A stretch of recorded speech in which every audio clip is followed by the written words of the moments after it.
शंकर जी यानी भगवान शिव को हिंदू धर्म में त्रिदेवों में एक प्रमुख देवता के रूप में पूजा जाता है।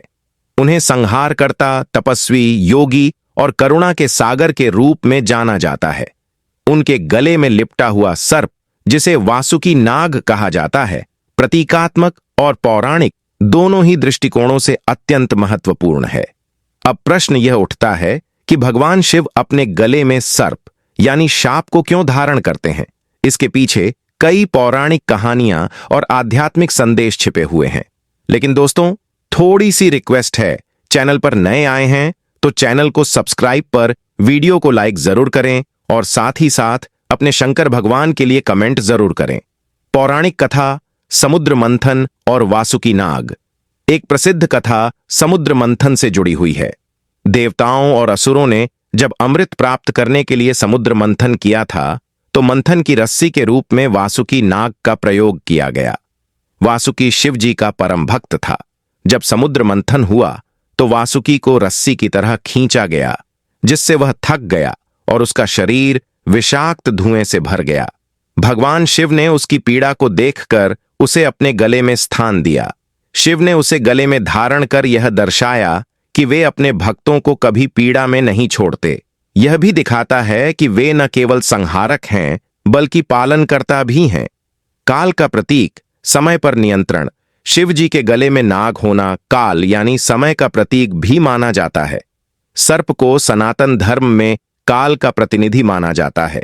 शिव जी के गले में सर्प यह दर्शाता है कि वे काल के स्वामी हैं। महाकाल, समय और मृत्यु उनके अधीन है। वे स्वयं समय से परे हैं। जिस सर्प से सामान्य मानव भयभीत रहता है, उसे शिव अपने गले का आभूषण बनाते हैं। इसका अर्थ है कि उन्होंने मृत्यु और भय पर विजय प्राप्त कर ली है। जीवन और मृत्यु का संतुलन। सर्प जीवन और मृत्यु दोनों का प्रतीक है। वह न केवल भय का स्रोत है, बल्कि पुनर्जन्म, क्योंकि वह अपनी केंचुली बदलता है, का भी प्रतीक है। शिव, जो संहार और सृजन दोनों के देवता हैं, इस द्वैत को अपने गले में धारण करके यह दर्शाते हैं कि सृजन और विनाश, जन्म और मृत्यु दोनों ही उनके अधीन हैं। वे इस ब्रह्मांड के संतुलन के रक्षक हैं। अहंकार का विनाश। एक अन्य कथा के अनुसार एक बार अहंकारी नागों ने स्वर्ग और पृथ्वी में उत्पात मचाना शुरू कर दिया। उन्होंने देवताओं और अर्षियों को कष्ट पहुंचाया। भगवान शिव ने उन अहंकारी नागों को अपने गले में लपेट लिया ताकि उनका दंभ नष्ट हो जाए और वे शांति से रहें। इस रूप में शिव यह दर्शाते हैं कि अहंकार का कोई स्थान नहीं है। वे हर उस शक्ति को नियंत्रित कर सकते हैं जो ब्रह्मांड में असंतुलन पैदा करे। योग और संयम का प्रतीक। शिव जी को योगेश्वर कहा जाता है। वे तपस्या और संयम के देवता हैं। सर्प की प्रकृति भी शांत और संयमित होती है। वह बिना आवश्यकता के हमला नहीं करता और अधिकांश समय ध्यान की स्थिति में प्रतीत होता है। सर्प को गले में धारण करना शिव जी की संयम और आत्मनियंत्रण की भावना को दर्शाता है। यह योगी के जीवन की उस अवस्था का संकेत है जहां वह संसार के सभी भय और आकर्षण से ऊपर उठ चुका होता है।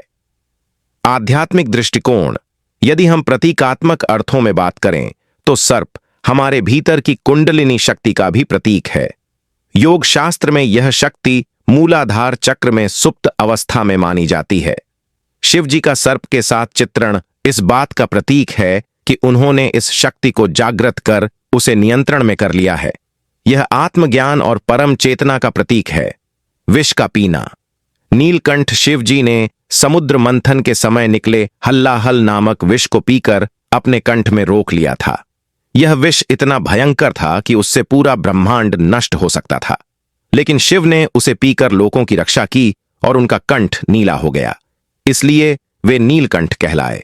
सर्प इस विष की याद का प्रतीक भी है, एक जीवंत चिन्ह जो यह बताता है कि शिव ने समस्त संसार के कष्ट को स्वयं में समेट लिया है।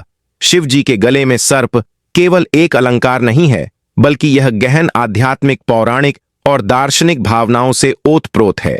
यह भक्ति भाव, संयम, समय पर नियंत्रण, जीवन मृत्यु का संतुलन और विष को धारण करने की करुणा का प्रतीक है। शिव जी का यह रूप हमें यह सिखाता है कि जब व्यक्ति समस्त भय, मोह, अहंकार और विष को अपने भीतर स्वीकार कर लेता है, और फिर भी शांत, करुणामय और योगी बना रहता है, तभी वह सच्चा शिव बनता है।